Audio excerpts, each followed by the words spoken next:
Special occasions call for special meals. Today I'm making a luxurious Makhmali Malai Kofta. Let me show you how it's done.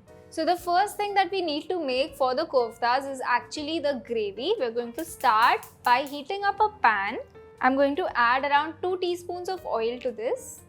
Adding in 1 bay leaf, half a cinnamon stick, 2 cardamom pods, 8 to 10 peppercorns, cumin seeds, followed by ginger, garlic and chilli. Sliced onions, 3/4 cup. Keep stirring the onions to get a nice and even color. I'm just taking out the bay leaf, the cinnamon stick and cardamom pods. The onions are nice and light golden brown in color. This is the perfect stage to add puree of 3 tomatoes. Add in a pinch of salt as well. Now we are going to stir and cook this till the tomato puree leaves the sides of the pan. I'm going to add in 6 to 8 cashews, 1 teaspoon of coriander powder, 1/4 teaspoon of garam masala, half a teaspoon of Kashmiri red chilli. I'm going to stir this first. And next I'm going to add in 1 tablespoon of Khoya. This is unsweetened Khoya. Mash and mix it. It will melt completely into the gravy, making it nice and rich. Once the Khoya has melted completely, we're going to add in water. Around half a cup should be enough. This will help us adjust the consistency of the gravy.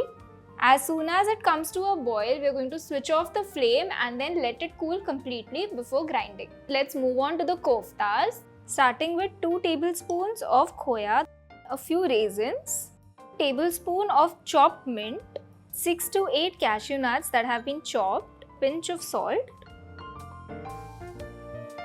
Once everything comes together, I'm going to divide this into 4 and I'm going to make small balls out of this. It's now time to make the koftas. I'm going to start by grating 2 potatoes that have been boiled and peeled. Next, I'm going to grate in 100 grams of paneer. Make sure there's no water left in the paneer.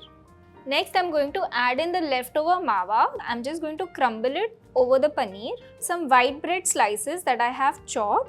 This is going to absorb any excess moisture that is present in the potatoes or the paneer.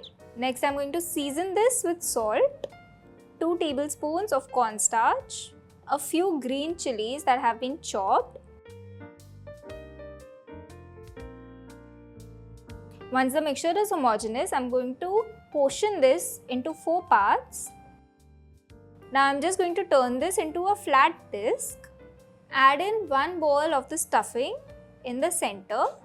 Close it properly. I'm making the koftas in an oval shape today. Place it on a plate.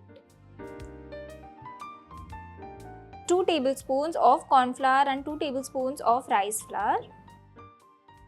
And now I'm going to dip the koftas completely in the dry mix. I'm going to toss it in my hands, making sure that I dust off any of the excess flour. Our koftas are now ready to fry. The oil has also heated up pretty well. I'm going to fry the koftas on really high flame. Just drop them in one at a time. Once the kofta is nice and brown from all sides, I'm going to take it off. Our koftas are beautifully fried right now and the gravy is also ground into a nice and fine paste. Now we're going to cook the gravy and heat it up. I have a pan. To this I'm going to add only 1 teaspoon of oil, 1 tablespoon of chopped coriander. Add in the gravy. Give this a good mix. The consistency of the gravy is nice and thick, but I want it to be a little more runny. So I'm just going to add in a few tablespoons of water. I'm just going to keep mixing the gravy.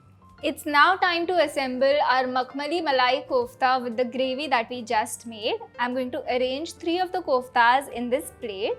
Now I'm going to spoon over the gravy. Garnish this with a little bit of cream, a little bit of chopped coriander. So this Diwali, when guests show up at your house, you can whip this up and impress them. Give this recipe a try and let me know how it turns out. This is Chef Bhumika signing off from Rajshri Food.